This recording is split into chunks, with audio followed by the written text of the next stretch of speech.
प्रदेश के कर्मचारियों को दीपावली के पहले बोनस और महंगाई भत्ते के एक साथ सौगात देने की तैयारी है। शासन ने वित्त विभाग ने बोनस का प्रस्ताव तैयार कर वित्त मंत्री के माध्यम से मुख्यमंत्री योगी आदित्यनाथ की मंजूरी के लिए भेज दिया है। महंगाई भत्ता और महंगाई राहत की मंजूरी का प्रस्ताव तैयार किया गया है।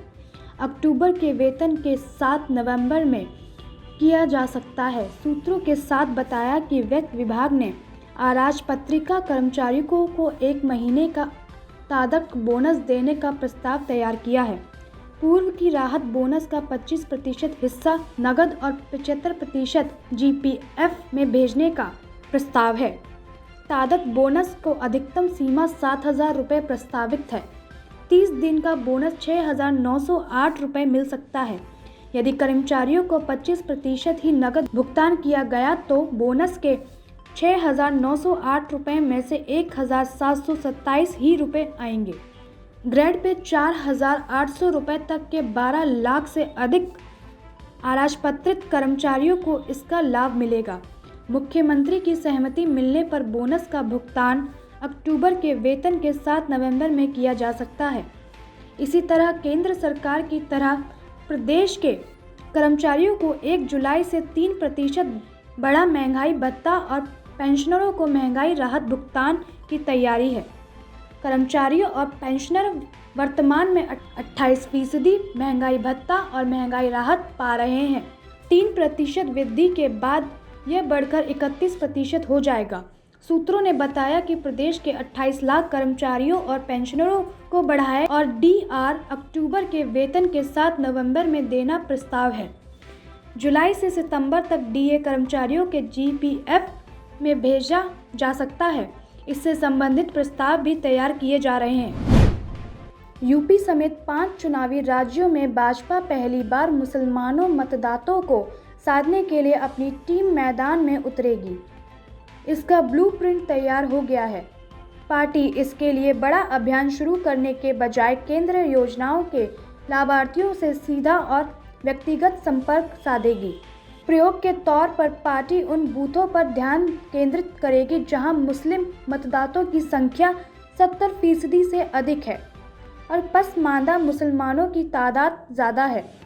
पार्टी सूत्रों के मुताबिक मुसलमानों को साधने का पार्टी की ओर से यह पहला प्रयोग है। व्यक्तिगत स्तर पर संपर्क के दौरान पार्टी कार्यकर्ता केंद्रीय योजनाओं के लाभार्थियों को मोदी सरकार के 7 साल के कार्यकाल के दौरान इस वर्ग के भलाई के लिए हुए कार्यों का ब्यौरा देगी। ये तय किया गया है कि इस बार के चुनाव में मुस्लिम बहुल सभी बूथों पर पार्टी के 7 कार्यकर्ताओं मौजूदगी से जुटे रहेंगे। मुस्लिम बहुल विधानसभा सीटों पर 100 नए सक्रिय कार्यकर्ताओं की टीम तैयार की जाएगी। पंजाब के पूर्व मुख्यमंत्री कैप्टन अमरिंदर सिंह बुधवार सुबह 11 बजे चंडीगढ़ में प्रेस कॉन्फ्रेंस करेंगे। संभावना है कि वह कांग्रेस को विधिवत तौर पर अलविदा कहकर अपनी नई पार्टी का ऐलान कर दें। वहीं कैप्टन के ऐलान के बाद से पंजाब कांग्रेस में हलचल तेज हो गई है।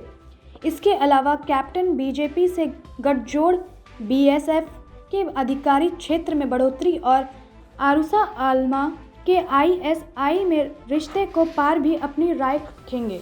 कैप्टन को बीजेपी के साथ गठबंधन से गुरेज नहीं है, लेकिन कांग्रेस उन्हें कबूल नहीं है। बीजेपी के साथ भी कैप्टन अमरिंदर सिंह की नई राजनीतिक पार्टी का गठबंधन सशर्त होगा। अमरिंदर के लिए किसानों का मुद्दा बेहद अहम है। इसके समाधान के बगैर वह भाजपा के साथ नाता नहीं जोड़ेंगे। अपने आधिकारिक फेसबुक पेज पर कैप्टन ने लिखा था कि केंद्र सरकार को पहले किसानों के समस्याओं का समाधान करना चाहिए। इसके बाद ही भारतीय जनता पार्टी से किसी भी राजनीतिक समझौते पर चर्चा की जाएगी। ऐसे में यह स्पष्ट है कि कैप्टन को अपने साथ लाने से पहले बीजेपी को किसानों का मुद्दा हल करना होगा। पंजाब के पूर्व मुख्यमंत्री कैप्टन अमरिंदर सिंह ने अपनी पाकिस्तानी महिला मित्र अरूसा आलम की सोनिया गांधी के साथ फोटो साझा की। इसके बाद उप मुख्यमंत्री सुखजिंदर सिंह ने रंधावा समेत तमाम कांग्रेस नेताओं ने इस मुद्दे पर कई दिनों से चुप्पी साध ली है। लेकिन कैप्टन अपनी मित्र पर लगाए गए गंभीर आरोप से इतने नाराज हैं कि उन्होंने सोमवार को देश की नामी हस्तियों के साथ अरूसा आलम के 14 फोटो ट्वीट पर शेयर करते हुए सवाल किया है कि अरूसा के साथ दिखाई दे रहे क्या इन हस्तियों के भी आईएसआई से संबंध रहे हैं।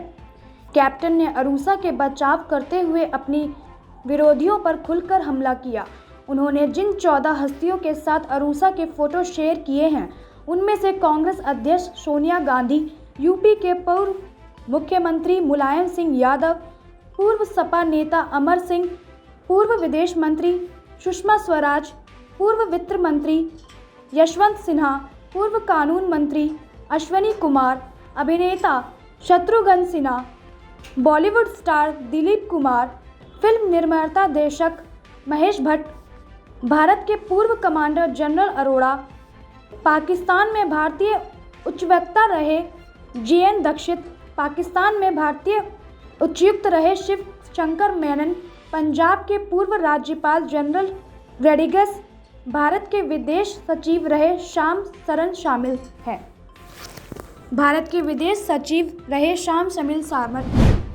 आम आदमी पार्टी के राष्ट्रीय संयोजक और दिल्ली के मुख्यमंत्री अरविंद केजरीवाल ने मंगलवार की सुबह अयोध्या के हनुमानगढ़ी मंदिर में पूजा की। इसके बाद सीएम केजरीवाल ने राम जन्मभूमि में भगवान राम जी की पूजा अर्चना की। दर्शन करने के बाद केजरीवाल ने कहा कि आज मुझे भगवान के दर्शन करने का सौभाग्य मिला है।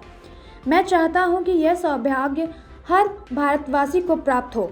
मैं बहुत छोटा सा आदमी हूं, लेकिन भगवान ने मुझे बहुत कुछ दिया है।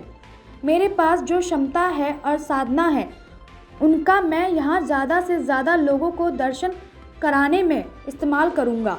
अरविंद केजरीवाल ने कहा कि अगर उत्तर प्रदेश में हमारी सरकार बनती है तो हम सभी उत्तर प्रदेश वासियों को अयोध्या में राम जी के दर्शन कराने के लिए सबकी मुफ्त में व्यवस्था करेंगे, जैसी हमने दिल्ली में की है। सीएम अरविंद केजरीवाल ने कहा कि दिल्ली के मुख्यमंत्री तीर्थ यात्रा योजना में हम कल स्पेशल कैबिनेट बैठक में अयोध्या को भी जोड़ेंगे और अब दिल्ली के लोग अयोध्या में राम जन्मभूमि आकर यहाँ के दर्शन भी कर पाएंगे। 3 साल बाद लौटे राजद प्रमुख लालू यादव अपने पहले वाले सियासी अंदाज में लौट चुके हैं। इसकी शुरुआत उन्होंने पटना पहुंचने से पहले दिल्ली में बिहार कांग्रेस प्रभारी भक्त चरण दास के खिलाफ टिप्पणी से कर दी थी। मंगलवार को लालू यादव ने सुबह सुबह ट्वीट कर केंद्र, राज्य और कांग्रेस पर हमला बोला। लालू यादव ने कहा कि देश की जनता विकल्प चाहती है और इसमें सबसे ज्यादा आगे कांग्रेस पार्टी की भूमिका होनी चाहिए। कांग्रेस की भूमिका राष्ट्रीय स्तर पर होनी चाहिए। कांग्रेस पार्टी के विषय में जो लोग बोलते हैं किसी न किसी कांग्रेस पार्टी के हमसे ज़्यादा मदद की है क्या?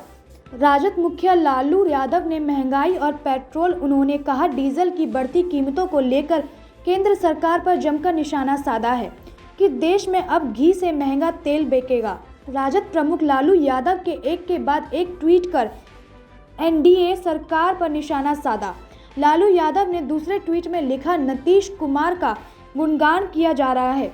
बीजेपी और पीएम मोदी को सब पता है, हर कोई नारा लगा रहा है, नीतीश कुमार जैसा प्रधानमंत्री होना चाहिए।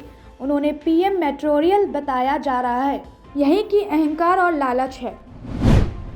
राष्ट्रवादी कांग्रेस पार्टी नवाब मालिक ने मंगलवार को नेता प्रेस कॉन्फ्रेंस में करके एनसीबी के जोनल डायरेक्टर समीर वानखेड़े पर एक बार फिर से गंभीर आरोप लगाए हैं। मालिक ने कहा कि मैं दावे के साथ एक बार फिर से कह रहा हूं कि वानखेड़े ने नकली बर्थ और कास्ट सर्टिफिकेट लगाकर ही नौकरी पाई। उन्होंने कहा कि जो व्यक्ति फर्जी कागजों के आधार पर शेड्यूल कास्ट कैटेगरी में नौकरी हासिल करता है, कहीं ना कहीं एक दलित व्यक्ति जो झोपड़ी में या स्ट्रीट लाइट के नीचे पड़ रहा होगा, उसका हक छीनेगा। मालिक ने कहा कि जो बर्थ सर्टिफिकेट हमारे पास है वो असली है। मुंबई में बर्थ सर्टिफिकेट ऑनलाइन सर्च करके हासिल किए जा सकते हैं। वानखेड़े की बहन का भी ऑनलाइन है, लेकिन वानखेड़े का सर्टिफिकेट ऑनलाइन उपलब्ध नहीं है। त्रिपुरा के पूर्व राज्यपाल तथागत राय ने एक आपत्तिजनक ट्वीट ने नया विवाद खड़ा कर दिया है। उन्होंने अपने ट्विटर अकाउंट पर भाजपा प्रभारी कैलाश विजयवर्गीय के तस्वीर पर एक कोलाज शेयर किया है। इस कोलाज में विजयवर्गीय की तस्वीर को वोडाफोन के विज्ञापन में देखने वाले कुत्ते के साथ साझा किया है। तस्वीर के कैप्शन में लिखा है, वोडाफोन इन वेस्ट बंगाल अगेन। तथागत राय के ट्विटर अकाउंट पर एक यूजर ने लिखा था कि भाजपा की हार के बाद भी कैलाश वर्जीकरे पश्चिम बंगाल में भाजपा प्रभारी हैं।